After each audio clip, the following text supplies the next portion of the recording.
Mardi du mois de février et nous sommes dans notre cinquième 10 et je suis aujourd'hui à l'EHPAD. Alors une fois n'est pas coutume, c'est pas moi qui vais monopoliser la parole pendant 10 minutes, mais je suis avec le directeur de l'EHPAD, Monsieur Fabierski. Bonjour Monsieur Fabierski.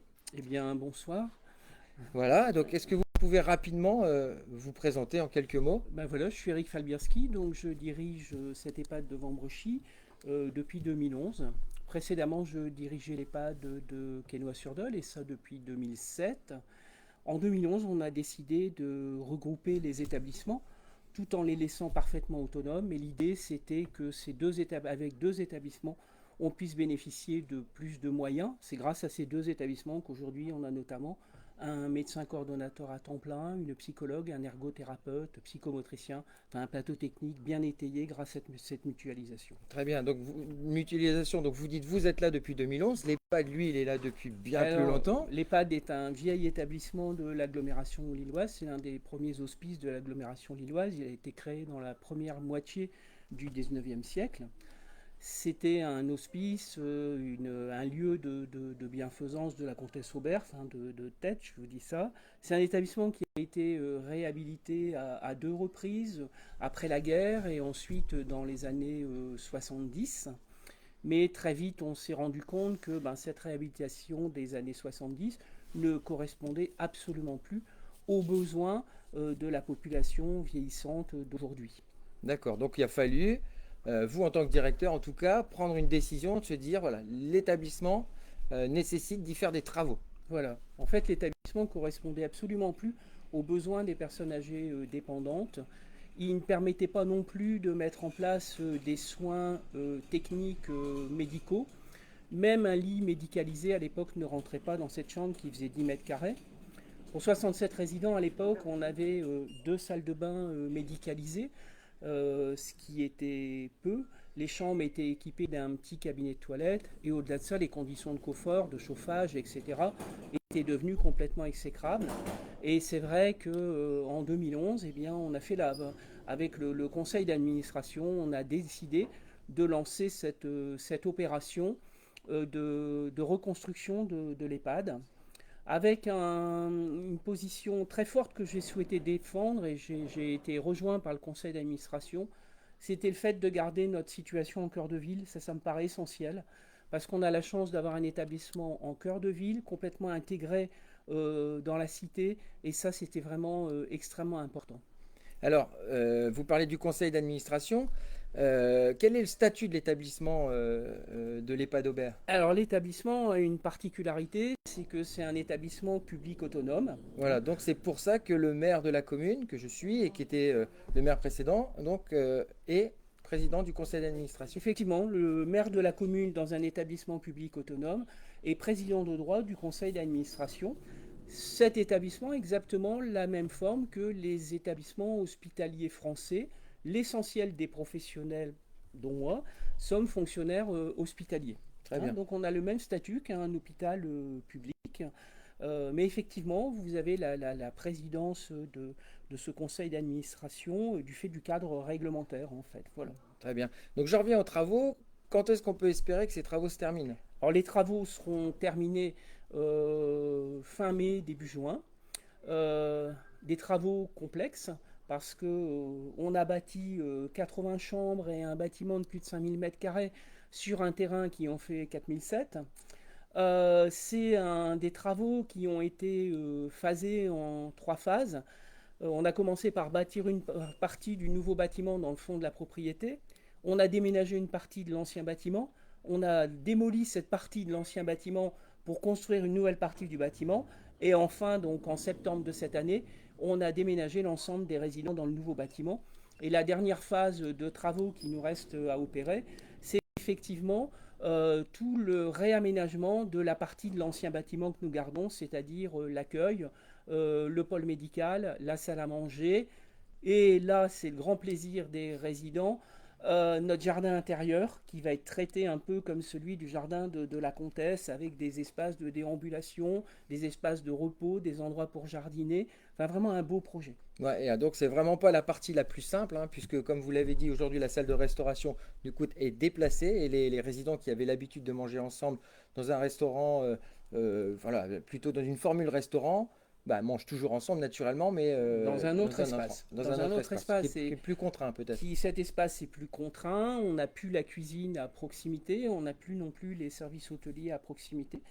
Mais j'en profite pour dire que dans cet établissement, on a une équipe géniale avec des gens complètement investis et qui sont avec nous et qui nous donnent la main par rapport à la réussite de ces travaux. Et sans ce personnel, je pense qu'on ne serait pas parvenu à aboutir aussi facilement dans une opération aussi C'est vrai complexe. qu'on peut les remercier. Et moi, j'ai l'habitude de venir comment, au repas de Noël, à la fête des mères, enfin plusieurs fois dans l'année. Et c'est vrai que on a vraiment une équipe qui est au service Mhm. du résident. Et les résidents, enfin en tout cas, moi je peux le constater, les résidents sont tous sauf des numéros. On est vraiment au cœur de l'humain dans votre établissement, Monsieur Fabierski.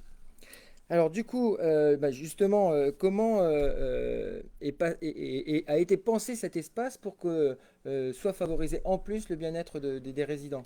Alors, je pense que d'abord, il faut se souvenir que on a eu la proposition, on a eu 4 propositions de projets.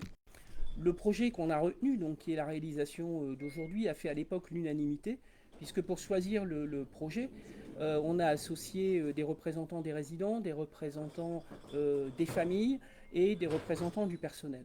L'idée vraiment centrale qui a guidé notre choix, c'était que cet établissement ne devait absolument pas ressembler à un hôpital. C'est avant tout un lieu de vie, un lieu d'épanouissement, un lieu ouvert sur l'extérieur. Et ça, c'est vraiment l'axe central de ce projet. Surtout pas un hôpital, mais une résidence où le résident, où la personne âgée va résider avant tout, c'est-à-dire que la chambre, c'est son logement, c'est son appartement, qu'elle va aménager comme elle le souhaite, entourée de ses objets les plus chers, entourée de ses souvenirs.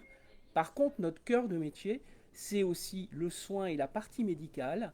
Et quand cela est nécessaire, on est capable de transformer cet appartement individuel à une chambre d'hôpital, puisque dans cet établissement extrêmement médicalisé, on assure aussi des soins techniques particulièrement complexes. Alors c'est dommage qu'on puisse pas visiter parce que la technique effectivement ben, est limitée aujourd'hui, mais j'aimerais décrire effectivement moi en tout cas ce que je vois de cet établissement. Donc on a des chambres, vous disiez tout à l'heure, qui sont passées de 9 mètres à 25 mètres carrés. Mmh. Donc je me souviens tout au départ quand je venais, on avait les lits qui dépassaient des portes et même au niveau sécurité c'était plutôt dangereux, on peut le dire, hein. Oui, Mais oui, tout à néanmoins, fait. voilà, donc aujourd'hui on a vraiment un espace spacieux.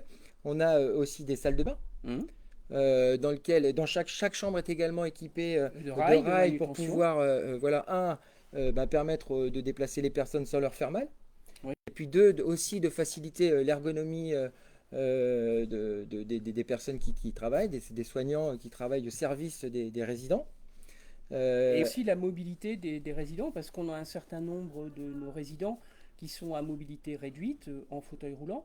Et il est vrai que cette mobilité réduite, il faut être capable d'y pallier en proposant des aménagements qui permettent un maintien de l'autonomie. Et ça nous paraît vraiment essentiel. alors, maintien de l'autonomie, effectivement, ça tient aussi dans le fait de pouvoir rester avec son conjoint. Est-ce qu'il y a possibilité, Monsieur Fabierski, de venir avec son, enfin, en couple, un, un- un couple de Alors, résidents? on a pensé en fait justement à l'arrivée de couples. Euh, à chaque étage, il y a une aile qui est réservée à 2 chambres communicantes.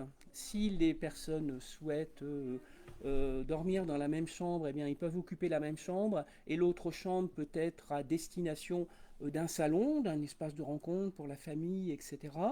Vraiment cette notion de pouvoir vivre comme à la maison et de prendre en compte la particularité de chacun et les désirs de chacun, elle nous semble vraiment essentielle.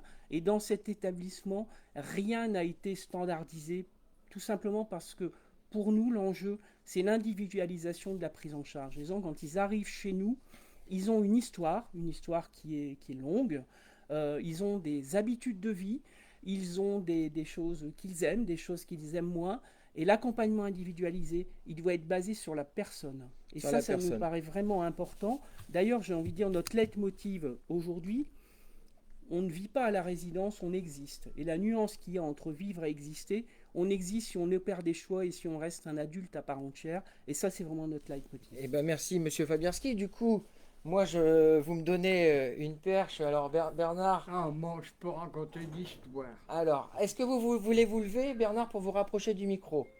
Ah, Voilà. mon grand-père, il est mort ici. Allez, attendez. Hop. Alors, ouais. on va parler au micro, Bernard. Ah ouais. Voilà, allez-y, Vous pouvez venez. vous appuyer, Bernard. Voilà, donc Bernard, vous êtes ici depuis combien de temps?